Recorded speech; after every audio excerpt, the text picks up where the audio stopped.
Little boy just wanted to finish his dad's yogurt, but his dad snatched it away, then sternly warned him, "Never eat anything I've eaten." What the boy didn't know was that his father was trying to protect him. John was just an ordinary window cleaner, recently diagnosed with cancer. Doctors told him he had less than 3 months to live, but his son was only 3, too young to understand, so John pretended nothing was wrong. He still washed his son's hair, read to him, tucked him into bed, only taking his meds in secret after the boy fell asleep. Time was running out. John's top priority now was to find a good adoptive family for his son. They visited a beautiful mansion. The couple seemed warm, kind, and well off. John was impressed. It felt like a safe place where his son could grow up healthy and loved, until the man casually mentioned, "Of course we can afford the best education for our son.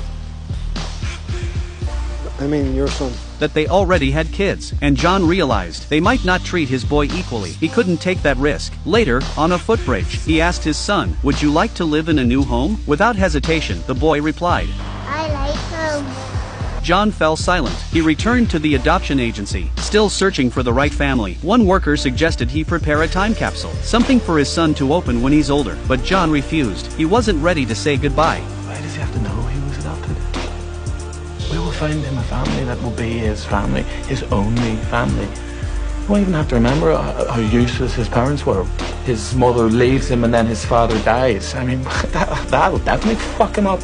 The room fell silent. Back at home, he pretended nothing had changed. He took his son to the park, bought him ice cream, tried to show him as much of the world as possible. But every time he saw other dads walking hand in hand with their kids, his heart broke all over again. How could he tell his boy that he wouldn't be around much longer? Then one day, under a tree, his son spotted a dead beetle. He asked innocently, "Why isn't it moving?" John took a deep breath and answered, "Everything in this world will one day die. Their soul leaves their body, and the body slowly fades away." But the boy didn't really understand. The next day, John went to work at a rich man's house, but during the job, he clutched his head in pain. The owner thought he was slacking, docked his pay, and called him a lazy nobody. John couldn't take it. He returned to the man's house with a carton of eggs and shattered the spotless windows he once cleaned. Even the man's brand new Lamborghini didn't escape. At home, his condition worsened. His young son climbed up to the sink, poured a glass of water, and gently comforted his father. A few days later, they visited a second potential family. This couple had already adopted 6 kids and a big dog which the boy loved.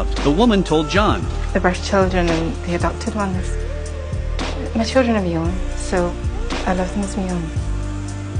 And he'll be our last one. John was touched, but the boy seemed nervous. He even hid his favorite toy. After much thought, John decided against it. 2 families down, time was slipping away. He asked the agency to contact his ex-wife, but they warned him, parents who once abandoned a child often do it again. That day was John's 34th birthday, and likely his last. His son placed 34 red candles on the cake, then handed him one more, as if to say, "We'll celebrate again next year." John held back tears. Had his boy sensed something? They visited a third family. This woman had gotten pregnant at 16. Too young. She gave the child up. But later, doctors told her she could never have kids again. Haunted by regret, she divorced her husband and hoped to adopt to make peace with her past. John could tell she truly loved children. But then his son asked her, "When will you die?"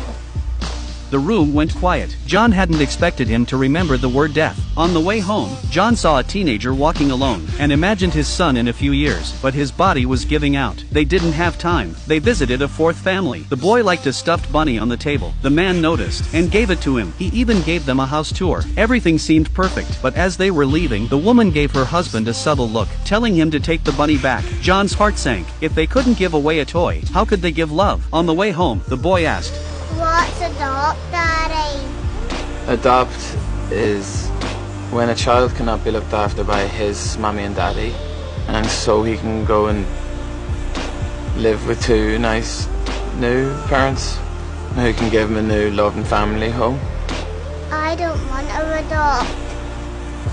then quietly walked the white line on the road. Later that night, John tried to walk the same line, but after a few steps, he started swaying, too weak to keep balance. Even pouring juice left his hands shaking. John knew the end was near. He visited the cemetery to get familiar with his future home. He gave away his car and job, and devoted his final days to his son. They went to an amusement park, drove bumper cars, ate cotton candy, things the boy had never done before. That night, John asked him to change into a new outfit, but the boy refused. He sensed something. For the first time, he defied his dad, and even threw all his toys around the room in frustration. John just smiled. He didn't want a perfect, obedient child. He wanted a real one. Finally, he took the agency's advice and created a time capsule. He wrote 15 letters, one for every birthday, so his son would receive a note each year. Inside were photos of the two of them, the only photo of the boy's mother, John's work cap, and his window cleaning tools. It was the last gift from a dying father to the son he loved more than anything. The next morning, the boy woke up early. John took him across the city